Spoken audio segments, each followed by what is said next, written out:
Trump will travel to the great state of Florida to attend the opening of a new illegal alien detention center. We hope to see many of you there. The facility is in the heart of the Everglades and will be informally known as Alligator Alcatraz. There is only one road leading in, and the only way out is a one-way flight. It is isolated and surrounded by dangerous wildlife and unforgiving terrain. The facility will have up to 5,000 beds to house, process, and deport criminal illegal aliens.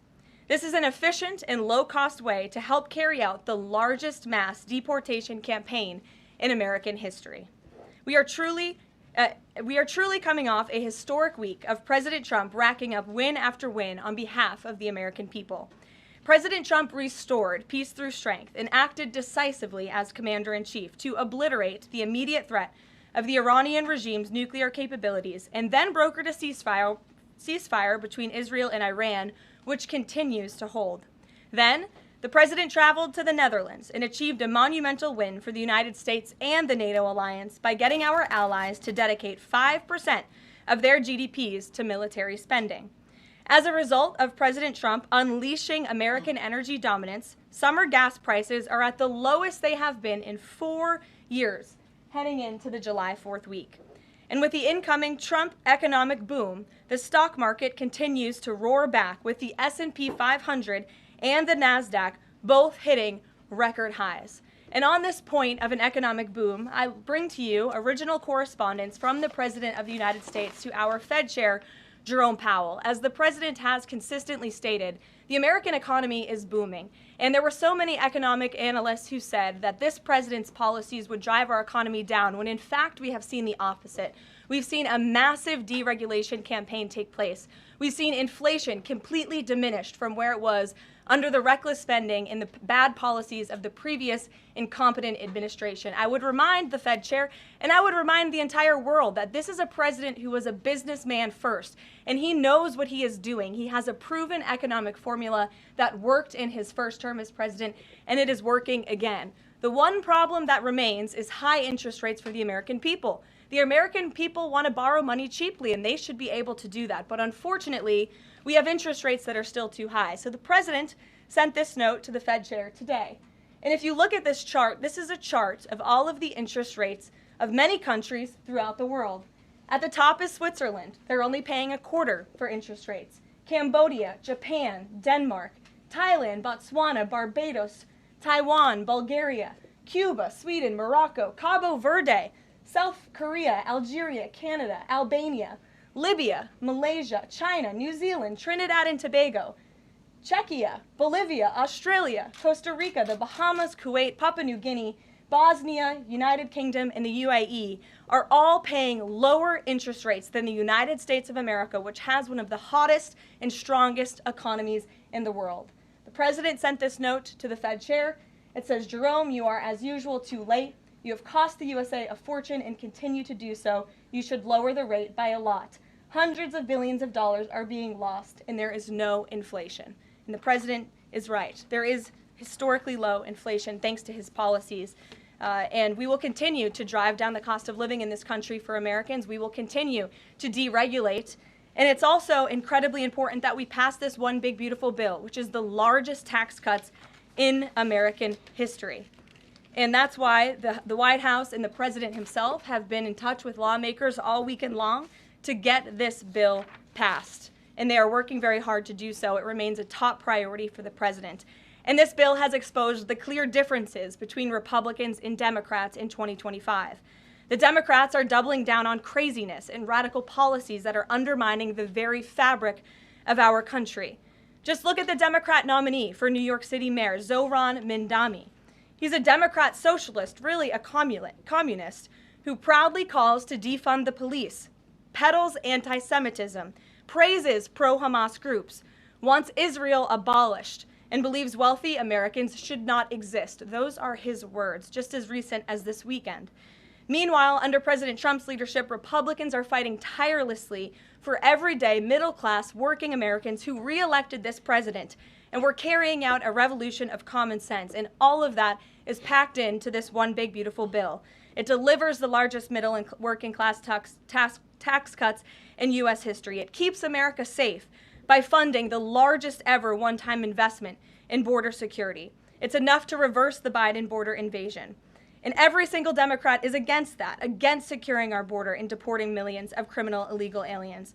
The One Big Beautiful Bill also strengthens and protects Medicaid benefits, despite what Democrats are saying, for eligible American citizens who rely on it, like pregnant women, children, seniors, and people with disabilities, by eliminating waste, fraud, and abuse that threaten to destroy this program that was intended for the most vulnerable in our society. And every single Democrat in Congress is against rooting out that waste, fraud, and abuse and blocking the 1.4 million illegal aliens who are currently improperly receiving these benefits that should be going to American tax-paying citizens.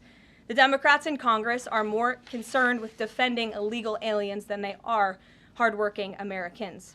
And the Big Beautiful Bill also revitalizes our military and enhances our defense capabilities, protects our country from emerging new threats by funding a cutting-edge missile defense system called the Golden Dome. And as we all know, the One Big Beautiful Bill makes the Trump tax cuts permanent. The White House and the president are adamant that this bill is passed and that this bill makes its way to his desk. Republicans need to stay tough and unified during the home stretch, and we are counting on them to get the job done. So with that, we will take questions. John Fredericks is in our new media seat today. John, thanks for being here. We'll kick it to you. Thank you, Karoline. Let's get to the One Big Beautiful Bill first. It appears now you're going to get at least 50 votes in the Senate. There'll be some amendments. What is the president's confidence level in getting 218 votes in the House by the end of this week in order for him to sign it on Friday? Well, look, we are very well aware, the president is very well aware, that this bill needs to not only pass out of the Senate, but it needs to go back to the House, and we need the full weight of the Republican conference to get behind this bill, and we expect them to, and we are confident that they will. The president has been working hand in hand with Senate Majority Leader Thune and also our House Republican leader, or the Speaker of the House, Mike Johnson, both of whom will be at the White House today to meet with the president yet again. I believe they were here this morning, actually. I have one follow-up. Sure. You outlined Jerome Powell and the note that the president just sent to him. There are many who believe that Powell has been politicized in a lot of different ways. The president has not been shy about acting on things that he believes in.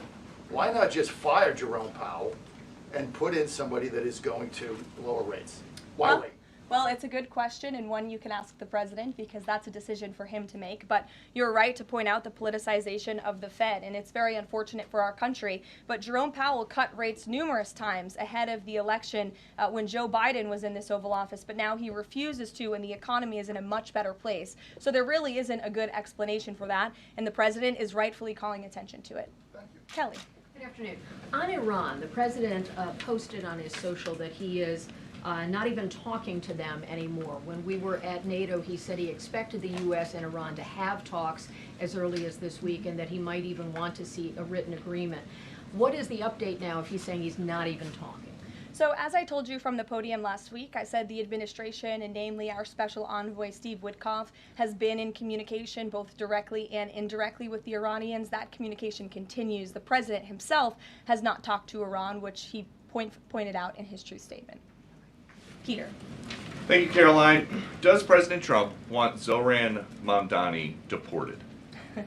I haven't heard him say that. I haven't heard him call for that. But certainly he does not want this individual to be elected. I was just speaking to him about it and his radical policies that will completely crush New York City, which is obviously a city that the president holds near and dear to his heart. There's this Congressman Andy Ogles. He wants the Attorney General Bondi to explore denaturalization proceedings because he thinks Mamdani could have misrepresented or concealed material support for terrorism based on rap lyrics he wrote in 2017. Does President Trump think this is a worthwhile use of the Attorney General's time? Well, I'll let the president speak to that. I have not seen those claims, but surely if they are true, it's something that should be investigated. And could President Trump see himself, you said you just talked to him about this, could he see himself working with a mayor, Mamdani, somebody who on Meet the Press this weekend was given 3 chances to condemn the phrase globalize the intifada, but he couldn't? Yeah, look, the president is always willing to work with everyone. He's working with Democrats across the country, Democrat governors, and he said he'll work with people on the far left. He works with Republicans. He works with people in the middle. He wants to do what's right for America, but surely someone who holds these values and is quite literally a communist and condemns every value that makes this country great. Common sense, law and order, low taxes, working hard, and earning your keep in this country. He's against all of that, and I think the president would find it difficult to work with someone like that. If he is elected, I'm sure you'll hear more from the president on that, but we'll have to see. Hopefully the voters of New York City choose wisely. Sure. Thanks, Caroline. The president on Friday said that he was hopeful of a Gaza deal within the next week. Can you give us an update on any progress towards that, and on any talks that the White House is having with Israel on that? Mm-hmm.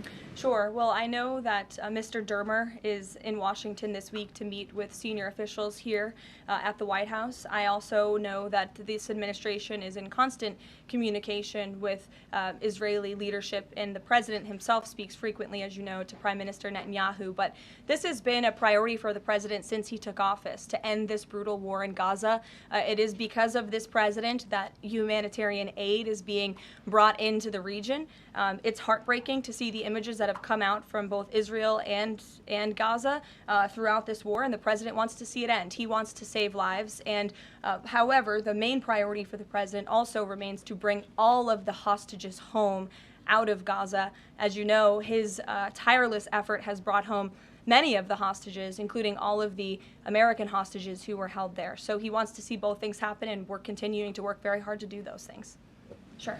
Yeah, thanks, Caroline. What is the White House's response to Senator Tillis's criticism articulated from the Senate floor yesterday, in which he said passing the big, beautiful bill would betray President Trump's promise to protect Medicaid? Well, he is just wrong. And the president and the vast majority of Republicans who are supportive of this legislation are right. This bill protects Medicaid, as I laid out for you, for those who truly deserve this program, the needy, pregnant women, children, sick Americans who physically cannot work. And what it does is it ensures that able-bodied Americans who can work 20 hours a week are actually doing so, and that will therefore strengthen and protect those benefits for Americans who need it, as well as cutting out the waste, fraud, and abuse, as well as getting 1.4 million illegal aliens off of the program. So all of those measures are actually going to protect it for those who need it. That's the president's position, and that's what this bill does, and that's why Republicans need to vote for it and get it to the president's desk. That kind of criticism from a Republican senator, is that reason for concern for the passage of this? No, it's not. We're confident this bill is going to be back at the White House by the 4th of July. Stephen. Thank you, Caroline. Two questions. On the New York mayoral race, does the president plan to make an endorsement? And secondly, on Jerome Powell, a lot of the focus obviously has been on interest rates and him keeping them high, but a new controversy erupted today. My colleague first reported that he's facing Chairman Jerome Powell is facing accusations of lying to Congress, which is a potential crime, about luxurious details of the Fed's $2.5 billion renovation project. Senator Loomis has called attention to this. Some experts want him to be investigated. Does the White House want these allegations investigated and, if found substantiated, punished? I'll have to take a look at those allegations, and I will raise them to the president's attention and let him speak on them himself. To your first question regarding the mayoral race, the president was asked that yesterday by Maria Bartiromo. He refused to give an endorsement, so you won't get one from me at this podium unless he wants me to do that. Philip, go ahead. Oh, Sure. And then I can go to you. cool. Thanks. Thank you. The president said that he's working on a temporary pause for immigration enforcement in certain industries. I'm wondering what you can tell us about how he's determining which industries are deserving of a pass. He mentioned farmers, but what about, say, construction workers? I mean, shouldn't there just be one standard here? I don't have any more details to read out for you, but what I can tell you is that the White House is working closely every day with the Department of Agriculture as well as the Department of Homeland Security when it comes to workforce enforcement, work site enforcement, I'm sorry. And the president's focus and the focus of this administration is, of course, to remove public safety threats from the streets and to deport as many of the illegal criminals, especially the violent criminals that we know are still here because of the previous administration. So that's the main priority and the goal. And then the president has already made cuts to the office of the Director of National Intelligence, but now Senator Tom Cotton has put forward a bill that would cut the office by another 60%. What's the president's reaction to that legislation, and is this something that he would support, those additional cuts? I don't know if the president's even aware of that legislation, but I will get you a response if he is aware and if he wants to respond to it. Go ahead. Thanks, Caroline. You mentioned the dangerous wildlife at the alligator Alcatraz. Is that a design feature? Why is the president going with this mega bill in such a precarious position in the Senate? And then also, can you talk about the CBO estimate that it would add about 11 million uninsured?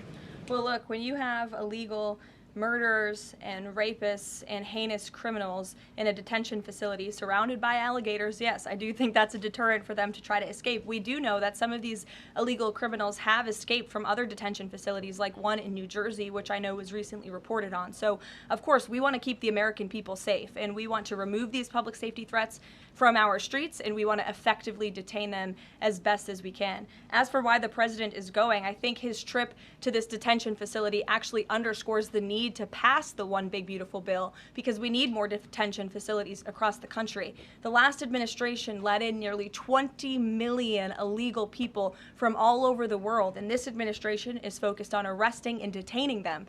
But in comparison to that 20 million illegal criminal population in our country, we only have 7,000 ICE agents in the interior who are doing this very important work. And so we obviously need more personnel, we need more resources, and that's why we need to pass the One Big Beautiful Bill.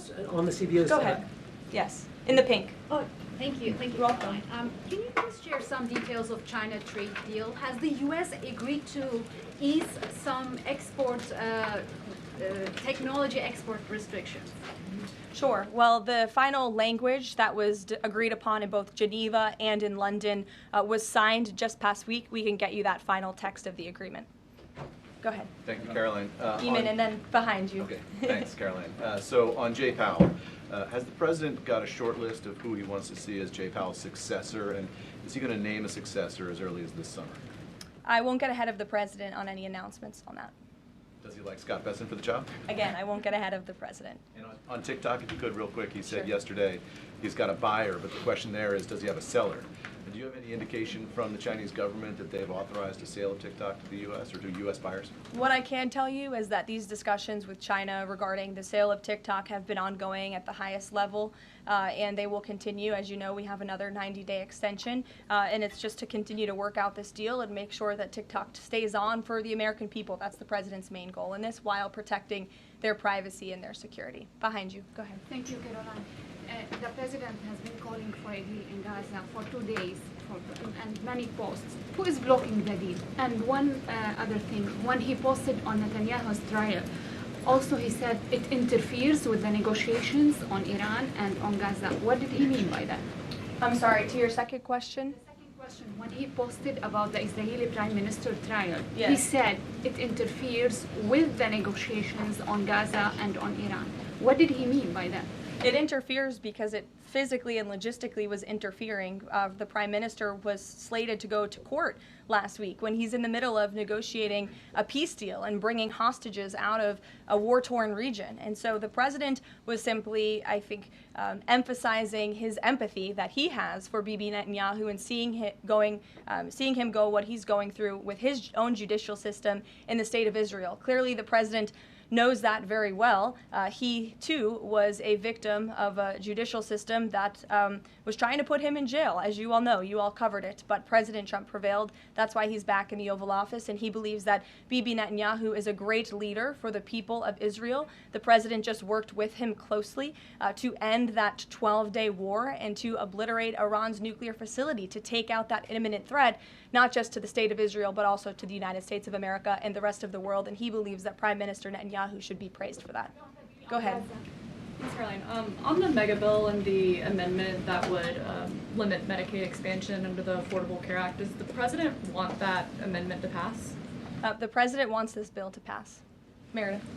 Hey, thanks, Caroline. On trade, we have this looming July 9th deadline coming up. We heard the Treasury Secretary say that he expects to wrap up these trade deals by Labor Day, but when President Trump was asked yesterday about any extensions by July 9th, he said he didn't think that would be necessary. So is the president ruling out any extensions on trade for any nations, even if they're negotiating in good faith? Well, you heard from him directly. He said he did not think that it would be necessary. He is going to set the rates for many of these countries if they don't come to the table to negotiate in good faith.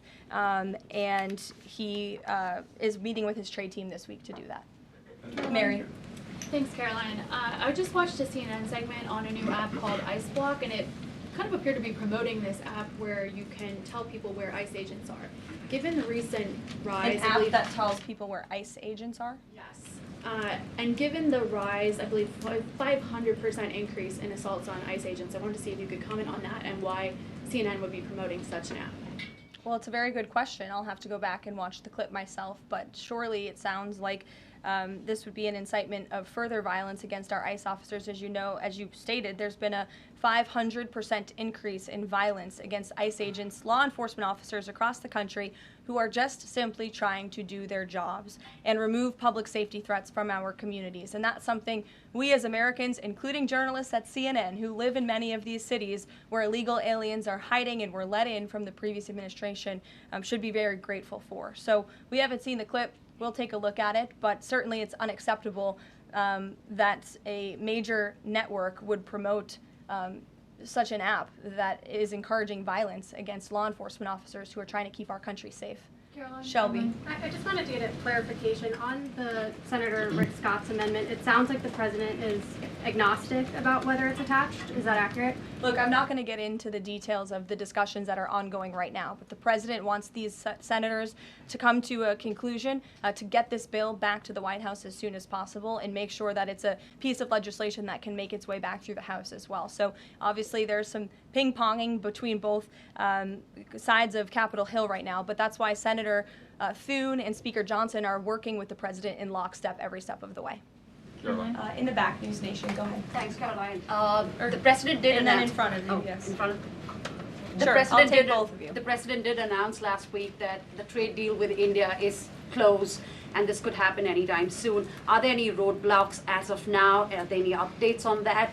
And how does the president see this about China's role or its influence in the Indo-Pacific region? Sure, yes. The president said that last week, and it remains true. I actually just spoke to our Secretary of Commerce about it. He was in the Oval Office with the president. They are finalizing these agreements, and you'll hear from the president and his team, his trade team, very soon when it comes to India. And on China? How do we counter China on that front? Yes, I mean, look, India remains a very strategic ally in the Asia Pacific, and the president has a very good relationship with Prime Minister Modi, as you know, and he will continue to have that. Go ahead. Thank you, Caroline.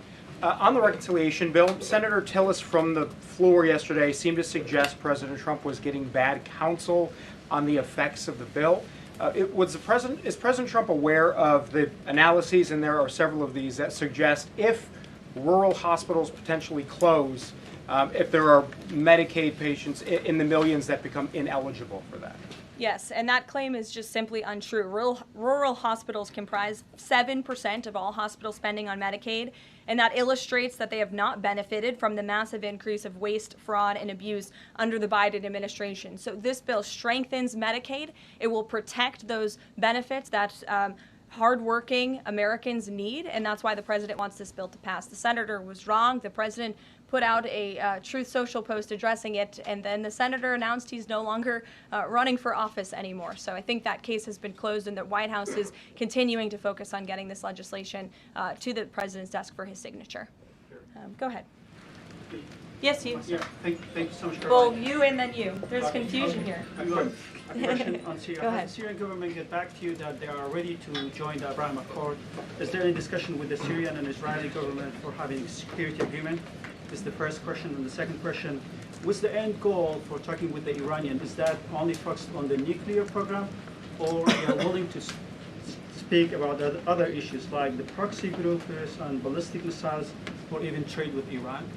So as for discussions between Syria and Israel, you'll have to reach out to those respective governments. I can't comment on that. But what I can tell you is that this afternoon, the president will be signing an executive order to terminate the United States sanctions program on Syria. And this is in an effort to promote and support the country's path to stability and peace. The order will remove sanctions on Syria while maintaining sanctions on the former President Assad, his associates, human rights abusers, drug traffickers, persons linked to chemical weapons activities, ISIS and their affiliates, and Iranian proxies. And this is, again, an action that the president promised and shocked the world with in Saudi Arabia, because he's committed to supporting a Syria that is stable, unified, and at peace with itself and its neighbors. The president met with Syria's new president when we were in the Middle East, as you know, and so this is another promise made and promise kept by this president to promote peace and stability in the region.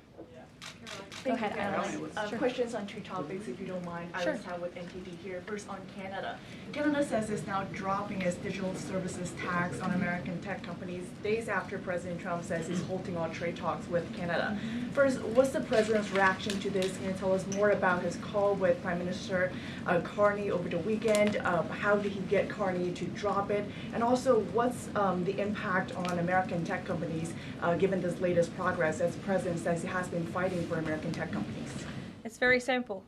Prime Minister Carney in Canada caved to President Trump in the United States of America. And President Trump knows how to negotiate, and he knows that he is governing the best country and the best economy in this world, on this planet. And every country on the planet needs to have good trade relationships with the United States. And it was a mistake for Canada to vow to implement that tax that would have hurt our tech companies here in the United States. The president made his position quite clear to the Prime Minister, and the Prime Minister called the president last night to let the president know that he would be dropping that tax, which is a big victory for our tech companies and our American workers here at home. And on Harvard, if you don't mind, the administration today formally accused Harvard of violating civil rights laws by not doing enough to fight anti-Semitism. We know that the president has talked to us before about Harvard potentially having a deal with the administration in the coming days. Do you have an updated timeline for that? How is the negotiations going? And is more pressure needed for Harvard to take fighting anti-Semitism seriously? Well, there was quite a direct letter that was sent to Harvard this morning, as you know. The negotiations are taking place behind closed doors, so I won't comment on that. But what I will share with all of you, for those who haven't seen it, is the context of this letter, because I think it's very important. And this comes from the Department of Health and Human Services, which concluded after a thorough investigation that Harvard University is in a violent violation of Title VI of the Civil Rights Act, which prohibits discrimination on the basis of race, color, and national origin. And if you read some of the content of the investigation and what they found, the majority of Jewish students reportedly experienced negative bias or discrimination on their campus, while a quarter of Jewish students at Harvard felt physically unsafe.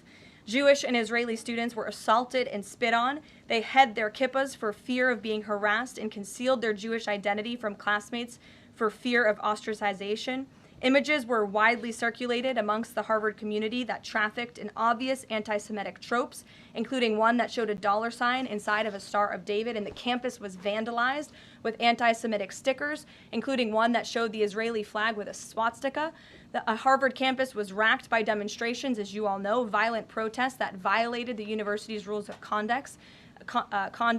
The demonstrations called for genocide and murder, denied Jewish and Israeli students access to campus spaces. These are all facts that Harvard cannot dispute, and that's why the administration has found them in violation of Title VI and has threatened to withhold their federal funding, because if you break federal law, you should not be receiving federal tax dollars. And so I rest my case on Harvard.